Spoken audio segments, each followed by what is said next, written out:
அம்பேத்கரையும் வள்ளலாரையும் கொண்டு விட்டார்கள் என்று தொடர்ந்து வந்து மேடைகளில் பேசிட்டு இருக்கார்.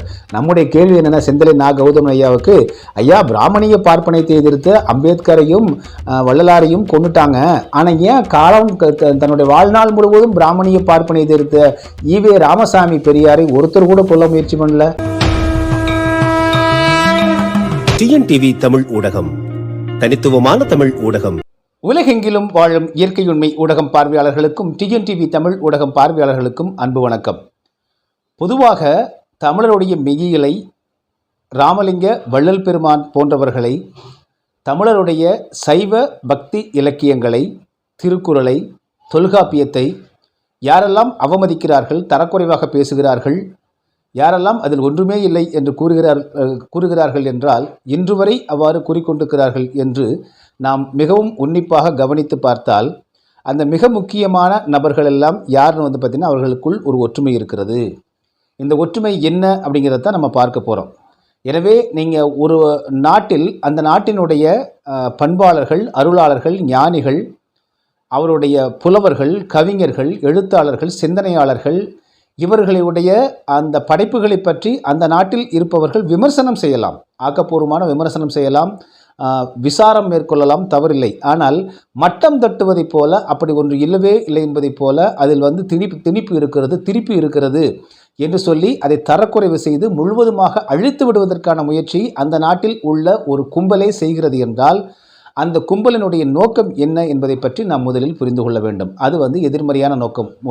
முழுமையாக அந்த நாட்டினுடைய அதனுடைய மொழி, அதனுடைய மொழி சார்ந்த பண்பாடு, இலக்கியம், சிந்தனைகள் அனைத்தையுமே, அந்த திறன்கள், அறிவு அனைத்தையுமே அழித்து விட வேண்டும் என்கிற துடிப்பு தான் இந்த கும்பலுக்கு, இந்த கூட்டத்திற்கு இருக்கிறது என்பதுதான் மிக முக்கியமாக நாம் கவனிக்க வேண்டிய ஒன்றாக இருக்கிறது.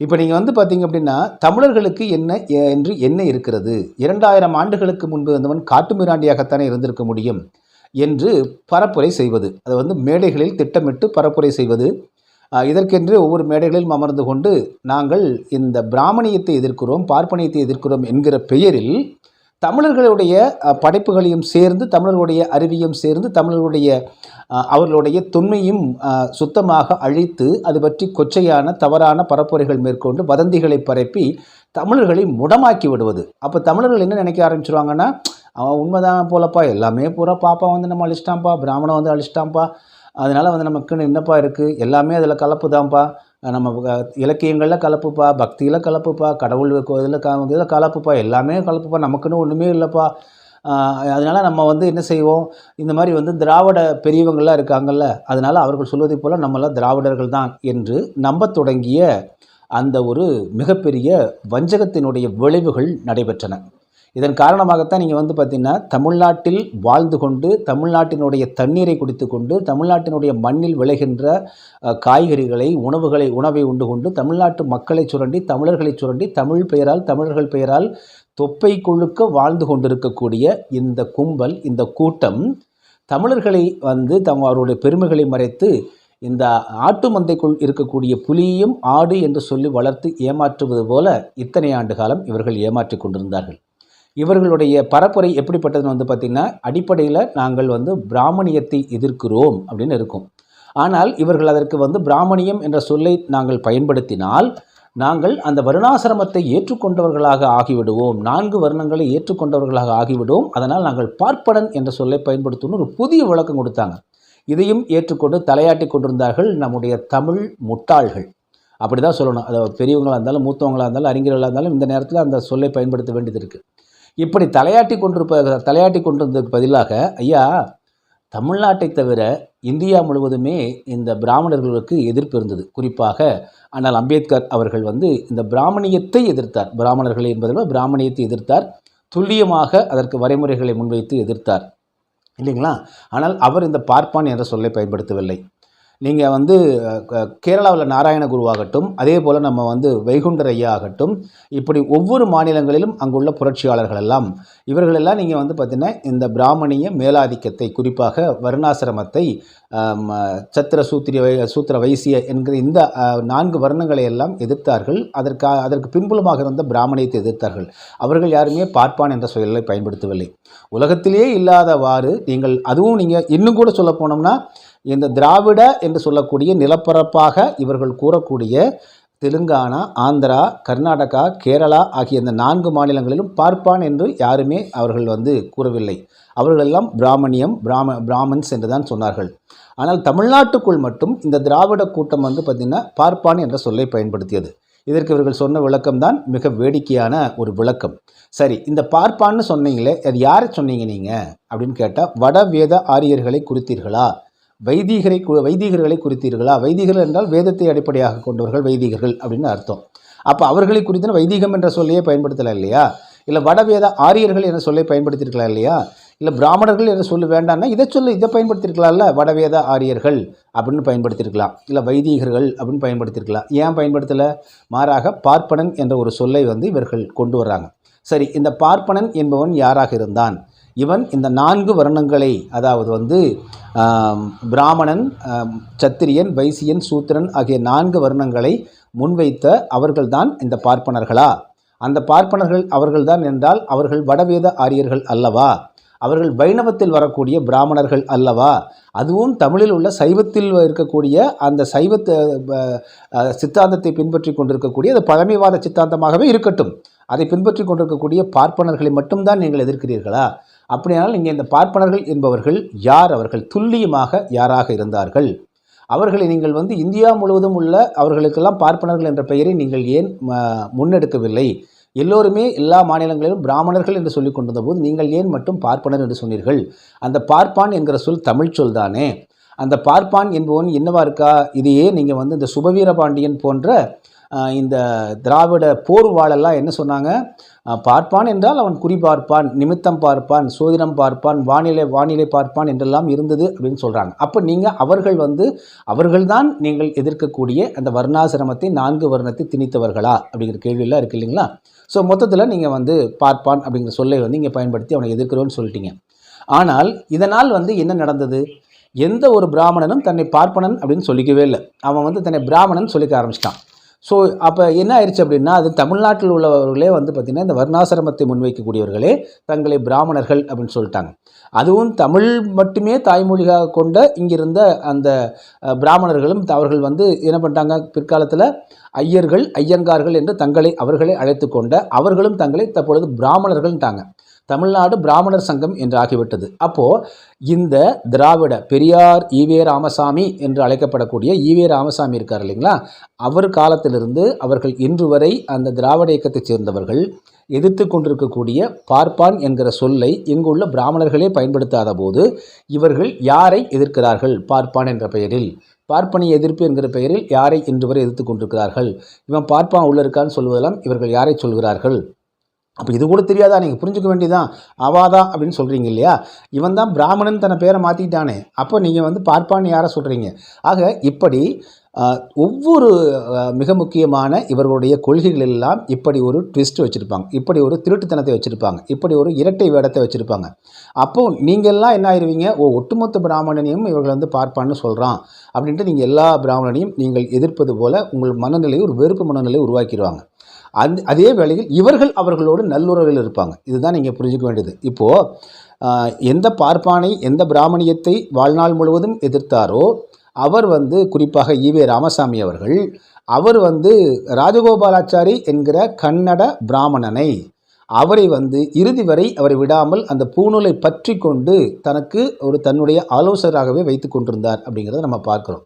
ஸோ இது என்ன கேட்டோம்னா அது ஒரு நாகரிகம். அவருடைய பார்ப்பனியத்தை தான் எதிர்க்கிறோம், பிராமணியத்தை தான் எதிர்க்கிறோம், நாங்கள் பழகுவதெல்லாம் தவறில்லை அப்படின்னு ஒரு புது விளக்கம் இவர்களுக்கு கொடுப்பாங்க.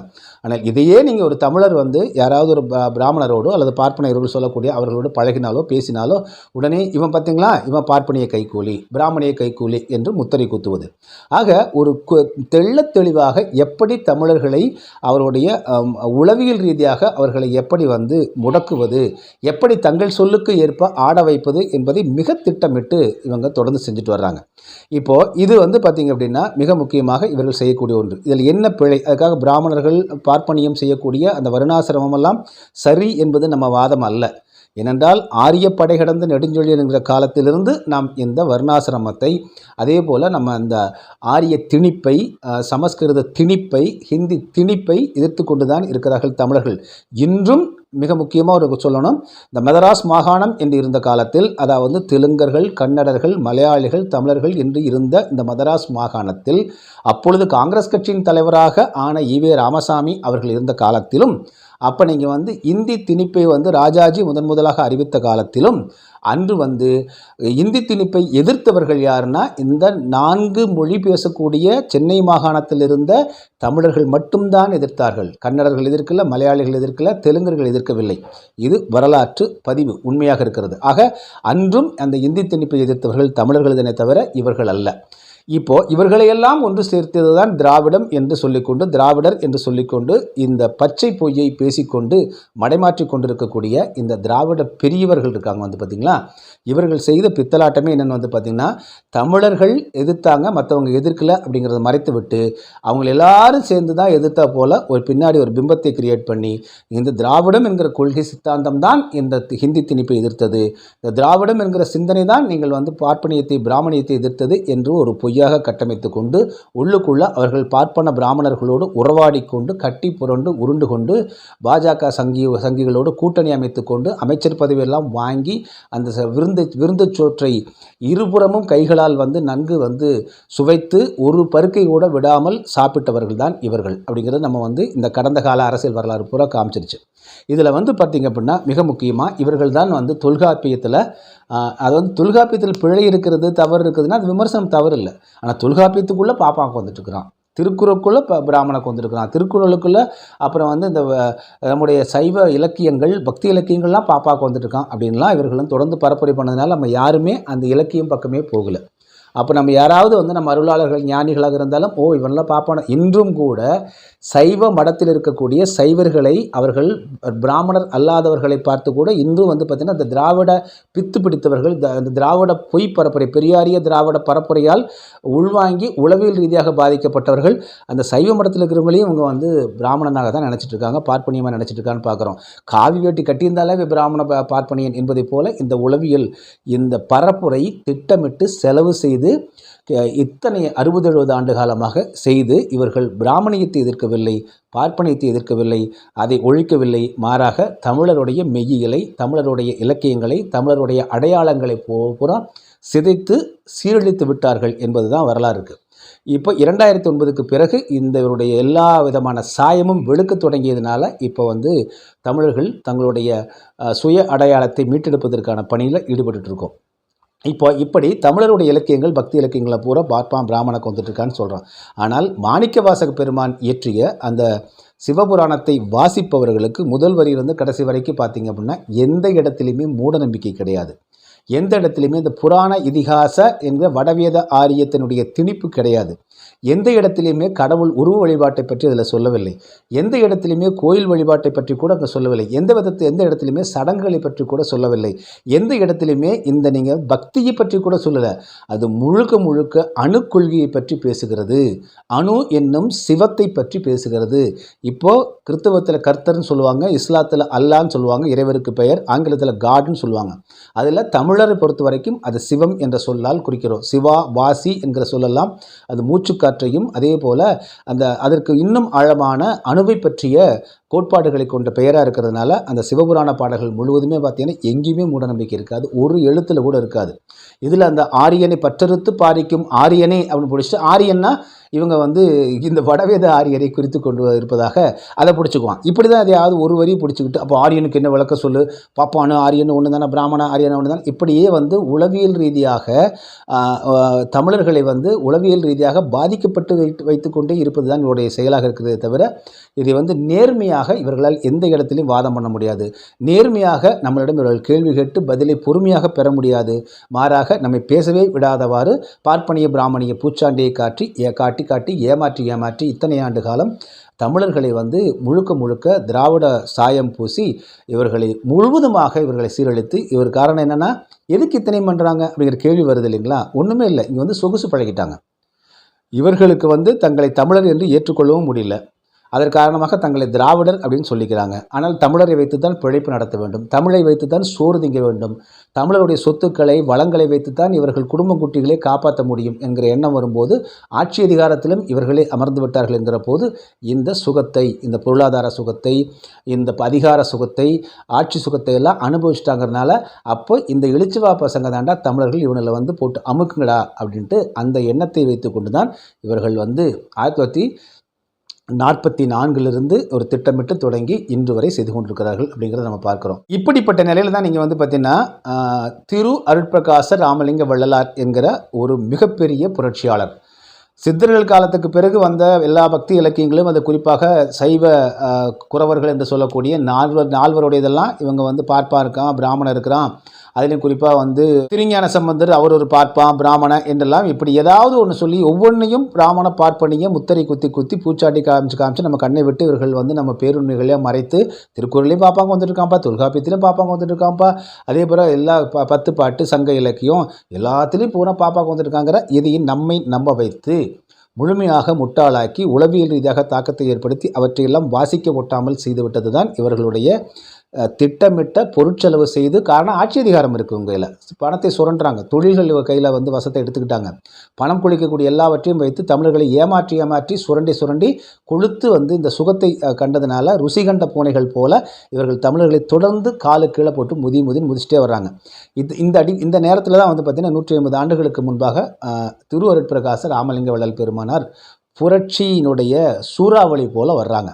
வந்துட்டு அது குறிப்பாக மெய்யிலே வர்றாங்க, அரசியலில் கூட வரல, மெய்யிலில் வந்துட்டு சாதி சமயம் குலம் கோத்திரம் வருணம் ஆசிரமம் எதுவுமே பார்க்கக்கூடாதுடா, ஏற்றத்தாழ்வு இருக்கக்கூடாதுன்னு சமரசத்தோடு வாழ வேண்டும், சமரச அதே போல் தூய்மையான இந்த சாதி ஏற்றத்தாழ்வு அல்லது வைதீக வடவேத ஆரிய இந்த கலப்பம் இல்லாத மதக்கலப்பு இல்லாத சுத்த சமரச சுத்த, அதுக்கு பிறகு சத்தியன்னா உண்மையான, சன்மார்க்கம்னா சத்மார்க்கம், உண்மையான இறைமார்க்கம் என்கிற இப்படி ஒரு மார்க்கத்தை உருவாக்கி ஏழை எளிய மக்கள் ஏற்றத்தாழ்வு எல்லாம் அகற்றி ஒரே ஒரு கட்டுப்பாடு தான், நீ என்ன மதமாக வேணாலும் இருந்துட்டு போய், என்ன சாதியாக வேணாலும் இருந்துட்டு போய், என்ன வேணாலும் அதெல்லாம் நீ வெளியில் விட்டுரு, இந்த பெருவெளிக்குள்ளே உள்ளே வரும்போதும் சன்மார்க்கத்துக்குள்ளே வரும்போது அங்கேயே எல்லாத்தையும் கழட்டி குப்பையில் போட்டுட்டு நீ வரும்போது மனிதனாக உள்ளே வர வேண்டும், வந்தேன்னா ஒன்று தான் உனக்கு கண்டிஷன், கொலை புலால் தவிர்த்தல் வேண்டும். கொலைனா பறவையை கொன்று அதை உண்ணாலும் கொலை தான், அதை தின்றால் புலால், எனவே கொலை புலால் தவிர்த்தல் வேண்டும் அப்படிங்கிற ஒரு கண்டிஷன். அது ஞான சபைக்குள்ளே தான்,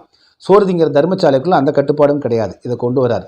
இப்போ கொண்டு வந்த போது என்ன பண்ணாங்கன்னா ஈவே ராமசாமி என்ன பண்ணுறாரு, அப்போ வந்து அவர் முதல்ல அடிப்படையில் அவருடைய வாழ்க்கை எப்படி தொடங்குது, எல்லா நகைகளையும் ஒரு இடத்துல வச்சுட்டு போய் ஞானத்தை தேடி தான் காசிக்கு போகிறார். காசியில் போனோடனே அங்கே வந்து பிராமணர்களால் இவர்கள் பொழியில் சொல்ல போனால் பார்ப்பனர்கள் ஏதோ அவமானப்பட்டு அசிங்கப்பட்டு அங்கே பூரா வந்து, ஏன்னா அங்கே இருக்கிறவங்க பூரா ஃப்ராடு தான், 99 விழுக்காடு ஃப்ராடு, உலகத்தில் எல்லா இடங்கள்லையுமே ஆன்மீகத்தின் பேரால் அது எல்லா மதங்களிலுமே கிறிஸ்தவத்திலையும் இஸ்லாத்திலலாம் சொல்ல 3000 நபிகள் பேரை சொல்லிட்டு வருவாண்டா, ஏமாந்துறீங்கடா நபிகளே சொல்லியிருக்கார். இயேசு கிறிஸ்துவும் சொல்கிறார், ஏகப்பட்ட பேர் வருவாண்டா என் பேரை சொல்லிக்கிட்டு ஏமாந்துறாங்கடா. அகத்தியரில் வந்து பார்த்திங்கன்னா பல பேர் வருவான், என் ஃப்ராடு, நான் கடவுளை காமிக்கிறேன், நான் தான் கடவுள்கிட்ட வருவான், நம்பாதீங்க எல்லா இதுலேயுமே இருக்குது, நெறிமுறைகள் மார்க்கங்களும் இருக்குது. அப்படி வந்து பார்த்திங்கன்னா இவர் போகிற இடத்துல எங்கேயோ போய் ஒரு வசமாக ஏதோ அந்த மாதிரி ஃப்ராடு கிட்ட மாட்டிறார். அந்த கோபத்தை வைத்துக்கொண்டு அதற்கு பிறகு வந்து பார்த்திங்கன்னா முழுமையான பிராமண எதிர்ப்பு என்று அவர் இறங்குறாருன்னு வச்சுக்கலாம். ஆக மெய்யியலை தேடி ஞானத்தை தேடி போனவர் தான் அப்படியே டேர்ன் அவுட் ஆகி கடவுள் மறுப்பு அப்படின்னு இந்த மூடநம்பிக்கை மறுப்புன்னு இறங்கிறார். யார், நம்ம ஈவே ராமசாமி. ஸோ இவர் வந்து பார்த்திங்க அப்படின்னா இங்கே வந்து பின்னாடி தான் இவருக்கு வந்து வடலூர் ராமலிங்க வள்ளல் பெருமானாரை பற்றி தெரிகிறது, திரு அருட்பிரகாச ராமலிங்க வள்ளலாரை பற்றி தெரிகிறது. அங்கே வடலூர் போகிறார், தர்மசாலையெல்லாம் போகிறாரு, சாப்பிட்டாரே இல்லைங்கிற தகவல் நமக்கு தெரியாது. ஆனால் ஞானசபைக்குள்ளே போகும்போது கொலை புலால் தவிர்த்தவர் உள்ளே வரவுன்னு போட்டதுனால அதை பார்த்துட்டு பின்வாங்கிட்டார் அப்படிங்கிறது இருக்குது. ஸோ இது என்ன பண்ணுறாருன்னா, இது இல்லாமல் அருட்பாவனுடைய 6ஆம் திருமுறையில் இவர் தமக்கு தேவையான தம்முடைய கொள்கைக்கு ஏற்ற கடவுள் மறுப்பு, அதாவது உருவ வழிபாடு மறுப்பு, கடவுள் மறுப்பு கிடையாது. வள்ளலார் கடவுளை மறுக்கவில்லை, கடவுள் மறுப்பாளர் நாத்திகத்தை முடைநாக்குனே சொல்கிறார். எனவே நாத்திகத்தை வந்து ராமலிங்க வள்ளல் பெருமானார் ஏற்றுக்கொள்ளவே இல்லை. ஆனால் சாதி மறுப்பு, அப்புறம் வந்து மத மறுப்பு, இதை முன்வைக்கிறார். அவர் ஏற்றத்தாழ்வு இருக்கக்கூடாதுன்னு முன்வைக்கிறார். அதை மட்டும் எடுத்துக்கொண்டு அந்த பாடல்கள் எல்லாம் தொகுத்து குடியரசு விடுதலை இதழில் வெளியிட்டு அது ஒரு சிறு புத்தகமாகவும் ஈவே ராமசாமி வெளியில் கொண்டு வர்றார். இவர் இப்படி பண்ணிட்டாரா? ஸோ இவர் இப்படி வந்து பார்த்திங்கன்னா வெளியிலேருந்து பார்க்குறக்கு பரவாயில்லப்பா, ஈவே ராமசாமியே வந்து இவரை வந்து அருட்பிரகாச ராமலிங்க வள்ளல் பெருமானார் மதிச்சிட்டாரு அப்படிங்கிற பிம்பத்தை உண்டாக்கியாச்சு. ஆனால் அவருடைய சீடராக இருக்கக்கூடிய, அவருடைய பின்பற்றலாளராக இருக்கக்கூடிய வே. ஆணைமுத்து, நல்ல ஒரு உத்தியினை கவனிங்க. இந்த திராவிடர்கள் நேரடியாக தமிழர்களுடைய இலக்கியங்களை, தமிழர்களை பார்த்திங்கன்னா தாக்க மாட்டாங்க. அதில் ஈவே ராமசாமி மட்டும்தான் வெளிப்படையாக நேரடியாக தாக்கினார். மற்றபடி பார்த்திங்கன்னா இன்னும் நுட்பமான எதிர்ப்புகளை எல்லாம் என்ன பண்ணால் தமிழர்களை வைத்து செய்வாங்க. நீங்கள் பார்த்திங்கன்னா நேரடியாக அவங்களே செய்ய மாட்டாங்க. இந்த தமிழர்களில் பார்த்திங்கன்னா அவர்களிடம் அடிமையாகி போனால், கொத்தடிமையாகி போகக்கூடிய ஒரு கூட்டம் இருக்கும் இல்லைங்களா, எல்லா ஊர்லேயுமே இருக்கும், அது எல்லா இனத்திலையுமே இருக்கும், எல்லா மொழியிலையுமே இருக்கும். ஸோ அப்படிப்பட்டவங்களாம் தேர்ந்தெடுத்து என்ன பண்ணால் அவர்கள் மூலமாக தமிழர்களை தாக்குவது. ஸோ இதுதான் என்னுடைய ஆரம்பத்தில் இது உத்தி. அப்படி பார்த்திங்கன்னா ஒவ்வொருத்தராக பண்ணுவாங்க. இந்த வே. ஆணைமுத்து ஐயா என்ன பண்ணுறாருன்னா 1883ஆம் ஆண்டு, அது 25/3/1883 திரு அருட்பிரகாச ராமலிங்க வள்ளல் பெருமானார் அவர் சித்தியடைந்த நாள் பார்த்திங்கன்னா 30/1/1874. சரிங்களா? அப்போ 74 இந்த நான் சொல்ல குறிப்பிட்ட இது 25/3/1883. இதில் அன்னைக்கு தத்துவ விவேசினி அப்படிங்கிற ஒரு இதழை அவர் மறுபிரசுரம் பண்ணுறார். அது 1882லேருந்து 88 வரைக்கும் வந்த ஒரு புத்தகம் போல். இந்த தத்துவ விவேசனியில் என்ன பண்ணுறாருன்னா வே. ஆணைமுத்து, அதாவது பெரியாருடைய சீடர் வே. ஆணைமுத்து என்ன பண்ணுறாருன்னா தினவர்த்தமானி என்கிற ஒரு இதழிலிருந்து ஒரு செய்தியை செய்தி தொகுப்பை அல்லது ஒரு கட்டுரை தொகுப்பை எடுத்து இதில் பிரசுரம் பண்ணுறார். அந்த தினவர்த்தமானி இதழ் யாருன்னா முனுசாமி நாயுடு என்பவர் நடத்தி வந்தது. அந்த தினவர்த்தமானி இதழுக்கு யார் பணம் கொடுத்தாங்கன்னா அன்று மாதம் 200 ரூபாய். அன்று 200 ரூபாய்னா இன்று 1870களில் 200 ரூபாய்னா இன்று அதனுடைய மதிப்பு கிட்டத்தட்ட நீங்கள் பார்த்தீங்கன்னா 2 கோடி ரூபாய் இருக்கலாம். இல்லை நம்ம குறைந்த அளவில் போட்டால் கூட 20 லட்சம் ரூபாய் கூட இருக்கலாம்னு வைக்கலாம். இது மாதம் பிரிட்டிஷ் கவர்மெண்ட் கொடுத்து அந்த தினவர்த்தமானி இதழை நடத்த வைக்குது. யார்? இந்த முனுசாமி நாயுடு. இந்த தினவர்த்தமானி இதழ் முனுசாமி நாயுடு இது யாருன்னு பார்த்திங்கன்னா ஆறுமுக நாவலர் என்று ராமலிங்க வள்ளல் பெருமானாருக்கு நேர் எதிர் திசையில் இருந்த சைவத்தை பழமைவாத சைவத்தை பின்பற்றி கொண்டிருந்த, கடைபிடித்து கொண்டிருந்த ஆறுமுக நாவலருடைய அவருடைய ஆதரவாளர் தான் இந்த முனுசாமி நாயுடு. ஸோ அவங்க தான் இந்த தினவர்த்தமானி இதழை நடத்துகிறாங்க. அவர்கள் எப்போ அருட்பா மருட்பாங்கிற போர் வந்துச்சோ, குறிப்பாக ஏன் அருட்பா மருட்பாங்கிற போர் வந்துச்சுன்னா திருவருட்பிரகாச ராமலிங்க வள்ளல் பெருமானார் காலத்திற்கு முன்பு வரையிலும் நீங்கள் தேவாரம் திருவாசகத்தெல்லாம் ஏழை எளிய மக்கள், ஒடுக்கப்பட்ட மக்கள், அதே போல் பிற மக்கள் எல்லாம் வாசிக்கவே முடியாது. அதே போல் திருக்குறள் கூட கை கிடைக்காது. அது எல்லாருமே உயர்தட்டு மக்கள், ஒரு குறிப்பிட்ட அதுவும் சைவ நெறியில் உள்ள உயர்தட்டு மக்கள், அவங்களுக்கு மட்டும்தான் இருக்கும். அவங்க தான் பார்க்கணும். அவங்க தான் அவர்கள் உண்மையை சொல்ல போனால் வடவேத ஆரியர்களை விட இவர்கள் தங்களை சுப்பீரியராக பெரியவர்களாக கருதி கொண்ட காலகட்டம். அப்போ கோவில்கள் எல்லாம் கூட நல்ல பாடல்கள் கிடையாது. அந்த நேரத்தில் தான் திருவருட்பிரகாச ராமலிங்க வள்ளல் பெருமானார் அனைத்து இறைவர்கள் மீதும் கடவுளர் மீதும் பக்தி கோவில்களை பற்றியும் பாடல்கள் எழுதுகிறாங்க. அவ்வளோ மிக எளிமையான அழகான தமிழ் பாடல்கள். விநாயகர்லேருந்து நீங்கள் துலுக்கானத்தம்மன் வரைக்கும் எல்லா பாடலையும் எழுதுகிறாங்க. அது முதல் 4 திருமுறையில் இருக்குது அந்த பாடல்லாம். அது கீர்த்தனை பகுதியிலே நீங்கள் தனிப்பகுதியாக பாலகிருஷ்ண பிள்ளை அவர்கள் தொகுத்த ஒரு நூல் இருக்குது. ஸோ அது என்ன ஆயிருதுன்னா மிக வேகமாக பரவுது. எல்லா கோவில்களையும் பாட ஆரம்பிச்சிடுறாங்க. இது மிக பிரபலமான உடனே இதற்கு இந்த நூலுக்கு திரு அருட்பா முதல் 4 திருமுறைகளை வெளியிடுறாரு தொழுவூர் வேலாயுதம். அதை ராமலிங்க வள்ளல் பெருமானாருடைய முதன்மை சீடர். அதுக்கு திரு அருட்பான ஒரு பேர் வச்சுட்டான்னு சொன்ன உடனே ஏற்கனவே பாடல்கள் முழுவது எல்லா கோயில்களையும் எல்லா ஏழை எளிய மக்களும், ஒடுக்கப்பட்ட பிற்படுத்தப்பட்ட மக்கள் எல்லாம் அவ்வளவு பக்தி பாடலை இசைக்க ஆரம்பிச்சிட்டாங்க என்பதெல்லாம் இந்த பழமைவாதியான சைவரான ஆறுமுக நாவலருக்கு எரிச்சலை ஏற்படுத்தி அப்போ தான் திருவருட்பிரகாச ராமலிங்க வள்ளலாரை ஒரு கட்டம் கட்டுறாரு. இவங்க இந்த ஆள் இவர் தான் எல்லாத்தையும் கெடுத்து குட்டிச்சுவராக்கிட்டு இருக்காரு. நம்முடைய சைவத்தினுடைய உயர் தட்டில் இருந்து நம்மளையெல்லாம் இப்போ எல்லோருமே நம்மை விட சிறப்பாக இறைவரை பற்றி பாடும் அளவு கொண்டு வந்துட்டாரு அப்படின்னு. எப்படி நீ அருட்பான்னு வைக்கலாம்? இது அருட்பாங்கிறது திருமுறைக்கு தான் வைக்கணும். திருமுறைங்கிறது இந்த தேவாரம் திருவாசகம் உள்ளிட்ட 12 திருமுறைகள், அதற்கு தான் திருமுறைன்னு சொல்லணும். திரு அருட்பான்லாம் வைக்கக்கூடாது, இது மருட்பா அப்படின்னு அவர் ஆரம்பித்து தொடர்ந்து அவதூறு கிட்டத்தட்ட 7 ஆண்டுகள் திரு அருட்பா மருட்பா வள்ளல் பெருமானை சித்தி அடைஞ்சதுக்கு பிறகு நடந்துச்சு. அது பார்த்திங்க அப்படின்னா இதில் 12 புத்தகங்கள் வருது. கண்டன புத்தகங்கள்னே 12 புத்தகங்கள். வள்ளலார் தரப்பில் ஒரு புத்தகம் போடுவாங்க, அதற்கு எதிராக பார்த்திங்கன்னா ஆறுமுக நாவலர் தரப்பில் ஒரு புத்தகம் போடுவாங்க. இப்படி புத்தகம் இப்போல்லாம் காணொலி போடுற மாதிரி அன்று புத்தகம் பதிப்புன்னு வச்சுக்கலாம், இப்படி இருந்தது. ஸோ இதுதான் அந்த எதிர்ப்புக்கு காரணம். அப்போ ஆறுமுக நாவலருடைய குழுவினர் தொடர்ந்து திருவருட்பிரகாச ராமலிங்க வள்ளலாருக்கு எதிரான பொய்ப்பரப்புரைகளை மேற்கொண்டே வர்றாங்க. அப்படிப்பட்ட ஆதரவாளருடைய இந்த பத்திரிகை தான் தினவர்த்தமானி. இந்த தினவர்த்தமானியில் என்ன போட்டாங்கன்னா, ராமலிங்க வள்ளல் பெருமாள் சித்தியில் அடையில் அவர் இறந்துட்டார், அவருடைய உடல் அழுகி போச்சு, 15 நாள் கழித்து வந்தபோது கட்டெரும்பெல்லாம் வைத்தது என்று ஒரு பொய்யான புரட்டு கதையை முதலாக பதிவு செய்தது இந்த தினவர்த்தமானி இதழ். இந்த தினவர்த்தமானி இதழ் இருந்ததுன்னா அதில் யாருக்குமே தெரிஞ்சிருக்காது, மறந்து போயிருக்கும். அதை தத்துவ விவேசினி என்கிற நூலில் யார் கொண்டு வர்றா? நம்ம வே. ஆணைமுத்து, யார்? நம்ம ஈவே ராமசாமியுடைய சீடர் கொண்டு வரார். ஸோ தத்துவ விவேசினி இதழில் இதை கொண்டு வந்து முதலாக திருவருட்பிரகாச ராமலிங்க வள்ளலாரை பற்றிய அந்த வதந்தியை, புரட்டை, பொய்யை ஆறுமுக நாவலர் குழுவினர் எழுதிய மிக முக்கியமான வஞ்சகத்தன்மையோடு கூடிய அந்த பொய்யை வே. ஆணைமுத்து, ஈவே ராமசாமியினுடைய சீடர் வே. ஆணைமுத்து தான் முதலாக அதை பப்ளிஷ் பண்ணி வெளி உலகத்துக்கு அந்த வதந்தியை பரப்புகிறார். அதற்கு பிறகு நீங்கள் பார்த்தீங்க அப்படின்னா, நீங்கள் பின்னாடி யார்? மறைமலை அடிகள் வரார். சரி, மறைமலை அடிகள் தனித்தமிழ் இயக்கத்தை கண்டவர் தான் அப்படின்னு நம்ம நினச்சாலும் கூட, மறைமலை அடிகள் அவர் மறையும் வரையிலும், அவர் இறக்கும் வரையிலும் 1950ஆம் ஆண்டு காலம் வரையிலும் அவருடைய நாட்குறிப்பில் 1950ஆம் ஆண்டு காலம் இறுதியாக அவருடைய நாட்குறிப்பில் அவரோட டைரியில் கடைசி குறிப்பு என்னென்னா, இன்று ஈவே ராமசாமி நாயக்கர் அவர்கள் எம் இல்லத்திற்கு வந்திருந்தார், 1 மணி நேரம் பேசி கொண்டிருந்தோம் அப்படின்னு தான் இருக்குது. ஆனால் இதற்கிடையில் இவர்களுக்கு சைவ வைணவத்திற்கான சண்டையெல்லாம் நடந்துச்சு. குறிப்பாக சைவத்தை பற்றிய இதெல்லாம் பக்தி இலக்கியங்களை பற்றி சுயமரியாதை இயக்கத்தினர், திராவிட இயக்கத்தினர்லாம் அப்போ கொச்சைப்படுத்தும் போது அதை எதிர்த்து இவர் அறிக்கை விட்டார். சண்டை பெருஞ்சண்டையாச்சு. 2 பேர் சமாதானம்லாம் ஆனாங்க.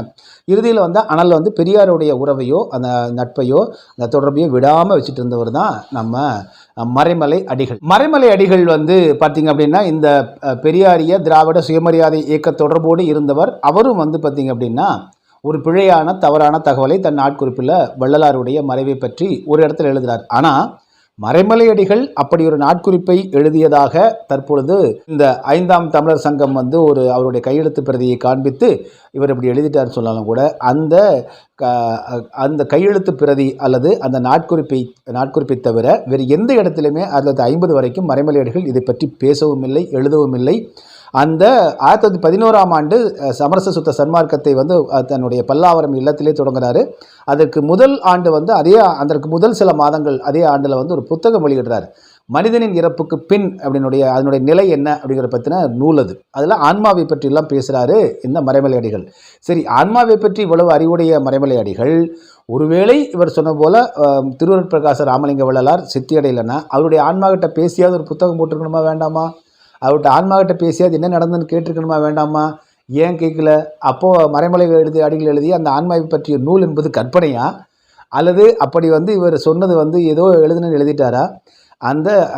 இந்த நாட்குறிப்பில் வடலூர் ராமலிங்க வள்ளலாரை பற்றி மறைமலை அடிகள் எழுதியதாக குறிப்பிடப்படக்கூடிய அந்த நாட்குறிப்பிற்கு பிறகு மறைமலை அடிகள் அதை பற்றி எங்குமே பேசவில்லை. அந்த நாட்குறிப்பில் வேறு எங்குமே எதையும் குறிப்பிடலை அப்படின்னு பார்க்குறோம். அதே போல் ஏதாவது நூல் எழுதியிருக்கலாம்ல, இவ்வளோ பெரிய ஒரு ரகசியம் அவருக்கு கிடச்சிருக்குது அப்படின்னா அதை வச்சு நூல் எழுதி ரகசிய விசாரணை மேற்கொண்டு நூல் எழுதியிருக்கலாம்ல. இறுதி வரை பேசவே இல்லை, இறுதி வரை மேடைகளில் பேசலை, இறுதி வரை நூல் எழுதலை. மாறாக அருட்பா அந்த வாதத்தில் கலந்து கொண்டு வள்ளலாருக்கு ஆதரவாக நின்று கொண்டு கதிரவேற் பிள்ளை, அதாவது ஆறுமுக நாவலுடைய குழுவில் இருந்த கதிரவேற் பிள்ளையை பொது மேடைக்கு அழைத்து ஒரு விவாதத்தில் தோற்கடிக்கிறாரு. 2வது விவாதத்தை கூப்பிடும்போது கதிரவேற் பிள்ளை வராமல் ஓடி போயிடுறாரு. அதையெல்லாம் செஞ்சுருக்கார். ஆக அவர் அதை பற்றி எங்கேயுமே பேசலன்னு பார்க்குறோம். அந்த ஒரு நாட்குறிப்பை, அந்த ஒரு ஒற்றை குறிப்பை வைத்துக்கொண்டு நீங்கள் ஒட்டுமொத்தமாக அவர் சொன்னது தான் சரி என்று வாதாடுவது மூடத்தனமானது. 2வது, அந்த நாட்குறிப்பிலேயே ஒருவேளை அவர் நாட்குறிப்பே உண்மையிலேயே எழுதியிருந்தாருன்னா என்ன சான்றின் அடிப்படையில் அதை நான் விசாரணையில் அறிந்து கொண்டேன் அப்படிங்கிறத சொல்லணும்ல. இப்போ போலீஸ் இன்வெஸ்டிகேஷன் இருக்குது. அப்போ நான் அன்றைக்கி பார்த்திங்கன்னா பிரிட்டிஷ் பீரியட், அதில் பிரிட்டிஷ் போலீஸ். ஸோ அவங்ககிட்ட நீங்கள் லஞ்சமெல்லாம் கொடுத்தெல்லாம் அவங்களை ஏமாற்ற முடியாது. எஃப்ஐஆர் இப்படி போடு அப்படி போடலாம் யாரும் போய் வற்புறுத்த முடியாது. அதுவும் பிரிட்டிஷ்காரனுக்கு நம்முடைய இந்தியன்ஸ் மேலே, குறிப்பாக தமிழர்கள் மேலே கடுப்பில் இருந்தான். அவன் இந்த மதம் சார்ந்ததுகள்லாம் கொஞ்சம் தள்ளி இருந்தாலும் இதையெல்லாம் அவன் நினச்சானா டேமேஜ் பண்ணியிருக்க முடியும். அப்போது அவர்களுக்கு அப்படி டேமேஜ் பண்ணும் அளவிற்கு அவர்களுக்கு எந்த விதமான பிழையும் தவறும் திருவருட்பிரகாச ராமலிங்க வள்ளல் பெருமானுடைய மறைவில் இல்லை அப்படிங்கிற காரணத்தினால தான் அவ்வளவு துல்லியமாக அறிக்கை அன்று காவல்துறை விசாரணை மேற்கொள்ளப்படுது. காவல்துறை தரவாக எல்லா பக்கமும் அவர் எங்கெங்கெல்லாம் போவார், அவருடைய தொடர்புடைய இடங்கள் எல்லாம் முழுமையாக சென்று அவர்கள் கம்ப்ளீட்டாக விசாரணை செஞ்சுட்டு அவங்க அறிக்கை கொடுக்குறாங்க. யாருக்கு? இந்த ஜிஹெச் காஸ்டின் என்ற பிரிட்டிஷ் ஆட்சியாளருக்கு, மாவட்ட ஆட்சியாளருக்கு கொடுக்குறாங்க. அதன் பிறகு தான் அவர் அறிக்கை தாக்கல் பண்ணுறார். எனவே தாசில்தார் விசாரணை, அது ரெவென்யூவில் வந்து பார்த்திங்கன்னா ரெவென்யூ அதிகாரி ஒருத்தர் வந்து ஜிஹெச் காஸ்டினோட போகிறார். ரெவென்யூ அதிகாரத்தை இப்போ தாசில்தார்னு சொல்லுவோம், ஆர்டிஓனில் இப்போ சொல்கிறோம்ல வட்டாட்சியர்னு சொல்லுவோம். இதெல்லாம் அன்றைக்கி ரெவென்யூ. ஸோ ரெவென்யூ அதிகாரியும் போகிறாங்க, மாவட்ட ஆட்சியரும் போகிறாங்க, காவல்துறையும் விசாரிக்கிறது. இப்படி எல்லா தரப்புலையும் விசாரிச்சுட்டு தான் அறிக்கை கொடுக்குறாங்க. அந்த அறிக்கையில் மிக முக்கியமாக என்ன சொல்லியிருக்காங்க? இவர் வந்து அறைக்குள்ளே சென்றார், அதன் பிறகு எங்கேயுமே காணப்படவில்லை. காவல்துறை அறிக்கையும் கிடச்சிருச்சு. அவருடைய பக்தர்கள் வந்து முழுமையாக அவருக்கு தமக்கு காட்சியளிப்பார் என்று நம்புகிறார்கள் அப்படின்னு சொல்லி அறையை திறந்து பார்த்து அறையில் எதுவுமே இல்லை அப்படிங்கிறது வந்து தெளிவாக அவர்கள் வந்து எந்த இடத்துலையுமே இந்த உடல் கடந்தது அப்படிங்கிறதெல்லாம் எழுதவே கிடையாது. இதனுடைய ஒரிஜினல் வெர்ஷன் லண்டனில் இருக்குது. இந்த ஜிஹெச் காஸ்டினுடைய ஒரிஜினல் வெர்ஷன் வந்து லண்டனில் இருக்குது. அதில் இந்த போன்ற எந்த குறிப்புகளுமே கிடையாது. அதில் இடைச்செருகெல்லாம் திருத்தமெல்லாம் பண்ண முடியாது லண்டனில் போயிட்டு. ஸோ அதில் இந்த மாதிரி எதுவுமே கிடையாது. எல்லாவற்றையும் சொல்லி முடித்து விட்டு அவங்க சொல்கிறாங்க, இது அவருடைய பக்தருடைய நம்பிக்கையாக, அவருடைய பின்பற்றாளர் நம்பிக்கையாக இருக்குது. எது எப்படி இருப்பினும் இந்த திருவருட்பிரகாச ராமலிங்க வள்ளலார், அதில் வந்து ராமலிங்க பரதேசி என்கிற சொல்ல தான் பயன்படுத்துகிறாங்க. அந்த காலத்தில் பரதேசி அப்படின்னா அவங்க வந்து பெரிய ஞானி அருளாளரை குறிக்கக்கூடிய நல்ல சொல்லாக இருந்திருக்கிறது. அதில் சொல்லிட்டு இவருடைய பாடல்களும் இவருடைய கண்டுபிடிப்புகளும் ஆன்மீக மெய்யிலினுடைய அடுத்த உயரத்தை எட்டி இருக்கிறது. இந்த அடுத்த உயரத்துக்கு செல்லக்கூடியவர்களுக்கு மிகப்பெரிய ஒரு முதன்மை படிக்கட்டாக இருக்கிறது அப்படின்னு சொல்லி அழகாக வந்து அவங்க ரிப்போர்ட் கொடுத்துருக்காங்க பிரிட்டிஷ் கவர்மெண்ட். ஸோ பிரிட்டிஷ் ஆட்சியர், பிரிட்டிஷனுடைய ரெவென்யூ அதிகாரி, அதே போல் காவல்துறை ஆகியவெல்லாம் முழுமையாக விசாரித்து 3-4 மாதங்கள் விசாரித்து தான் அறிக்கையே வெளியே வந்திருக்கு. ஸோ அதை வந்து மறைமலை அடிகள் வந்து அங்கே ஊர் பெரியவங்க யாரோ போனார், மேட்டுக்குப்பத்தில் போனார், ஊர் பெருசுகிட்ட ஏதோ கேட்டார், அதை வைத்து நாட்குறிப்பில் எழுதிட்டார் அப்படிங்கிறது அது வந்து சான்றாக எடுத்துக்கொள்ளவே முடியாது. ஏனென்றால் பல பேர் சைவர்கள் வந்து, இப்போ நான் திரும்ப சொல்கிறேன், சைவத்தில் ஊறியவர்கள், மறைமலை அடிகள் சைவ சித்தாந்தத்தில் தான் மிக ஊறி கிடந்தார் கடைசி வரைக்கும். அதனால தான் ஈவே ராமசாமி உள்ளிட்ட சுயமரியாதை இயக்கத்தினால வைணவ தெலுங்கர்கள் அப்படின்னே அவர் வந்து திட்டிருக்கார். அது ஒரு அறிக்கையாகவே வெளியிட்டிருக்கார், புத்தகமாக இருக்குது. ஸோ அந்த அளவுக்கு சைவ வெறியராகவே இருந்திருக்கிறார் மறைமலை அடிகள். சமரச சுத்த சன்மார்க்கத்தில் இருந்தாலும் கூட அவர் வந்து பார்த்திங்கன்னா முழுக்க சைவராக தான் இருந்திருக்கார். இந்த சைவர்கள் யாருமே நீங்கள் வந்து பார்த்திங்கன்னா பெருமானாருடைய அந்த சித்தியடைந்ததை ஏற்றுக்கொள்ளாமல் இருக்கிறார்கள் என்பது தெரியுது. ரெண்டாவது, இவருடைய பெரியாருடைய ஈவேர பெரியார் சுயமரியாதை இயக்கம், அதற்கு எதிராக இவர் வந்து இல்லை அவர் வந்து சித்தி அடைஞ்சிட்டார்னு எழுதியிருந்தாங்கன்னா அந்த சுயமரியாதை இயக்கத்துக்காரங்களே தங்களை இங்கே வந்து போட்டு டார்ச்சர் பண்ணிடுவாங்களோன்னு நினச்சிட்டே கூட இவர் வந்து அதை வெளிப்படுத்தாமல் இருந்திருக்க வேண்டும் அப்படிங்கிறது நம்ம இன்னொரு பார்வையில் பார்க்குறோம். ஸோ அவரும் இந்த பட்டியலில் வந்து பார்த்திங்கன்னா இந்த பெரியாரோடு தொடர்புடையவர். ஆணைமுத்து ஈவே ராமசாமியோட தொடர்புடையவர். மறைமலை அடிகள் ஈவே ராமசாமியோட தொடர்புடையவர். அதற்கு பிறகு நீங்கள் யாருன்னு வந்து பார்த்திங்கன்னா செந்தலை நா கௌதமன் இன்று வந்து பார்த்திங்கன்னா அம்பேத்கரையும் வள்ளலாரையும் கொன்று விட்டார்கள் என்று தொடர்ந்து வந்து மேடைகளில் பேசிகிட்டு இருக்கார். நம்முடைய கேள்வி என்னென்னா, செந்தலை நா கௌதமன் ஐயாவுக்கு, ஐயா பிராமணிய பார்ப்பனையத்தை எதிர்த்து அம்பேத்கரையும் வள்ளலாரையும் கொண்டுட்டாங்க, ஆனால் ஏன் தன்னுடைய வாழ்நாள் முழுவதும் பிராமணிய பார்ப்பனையை எதிர்த்த ஈவே ராமசாமி பெரியாரை ஒருத்தர் கூட கொல்ல முயற்சி பண்ணல?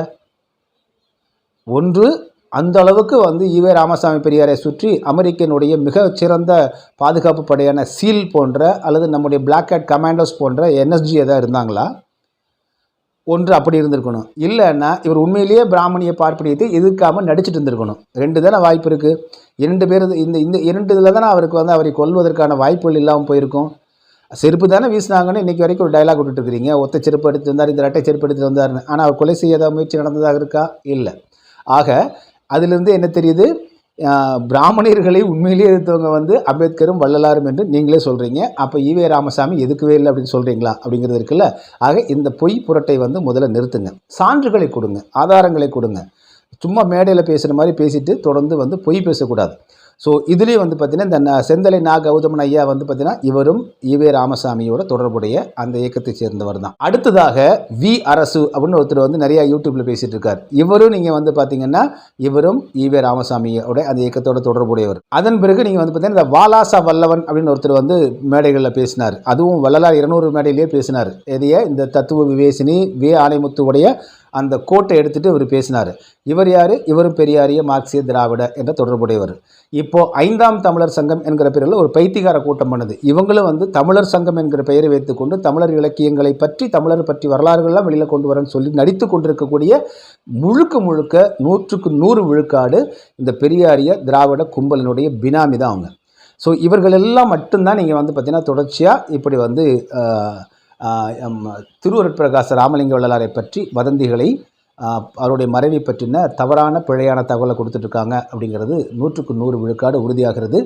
நீங்கள் மற்றபடி பார்த்திங்கன்னா உண்மையிலேயே ஆய்வு நோக்கம் கொண்டவர்கள், மெய்யியல் பற்றி அறிந்தவர்கள், யோகத்தை பற்றி அறிந்தவர்கள், இந்திய குறிப்பாக தமிழர்களுடைய சித்தர் கலைகளை, யோக கலைகளை, மூச்சு பயிற்சி இதெல்லாம் உலகம் முழுவதுமே இன்று பின்பற்றி கொண்டிருக்கிறார்கள். இவர்கள் என்னதான் இது போன்ற அழுக்கான தவறான பிழையான தகவல்களை ஒவ்வொரு முறையும் மேடைகளில் சொன்னாலும் கூட அதையெல்லாம் காலில் ஏறி போட்டு மிதித்து கொண்டு இந்த மெய்யியலும் உலகெங்கிலும் இந்த தமிழர்களுடைய பண்பாடு பரவி கொண்டிருக்கிறது. அதை இவர்களால் அல்ல, இவர்கள் மீண்டும் மீண்டும் எத்தனை முறை பிறந்து வந்தாலும் தமிழருடைய மெய்யியலை, அதிலும் குறிப்பாக திருவருட்பிரகாச ராமலிங்க வள்ளலாருடைய நிழலை கூட இவர்கள் சிதைக்க முடியாது. அதை பற்றி அவதூறாக இவர்கள் எந்த முடிவுக்கும் மக்களையும் வரவழைக்க முடியாது என்பதை மீண்டும் மீண்டும் உறுதிபட கூறிக்கொண்டு மீண்டும் மற்றொரு காணொலியில் உங்களை சந்திக்கிறேன். அதுவரை நன்றி, அன்பு, வணக்கம். டிஎன்டிவி தமிழ் ஊடகம், தனித்துவமான தமிழ் ஊடகம்.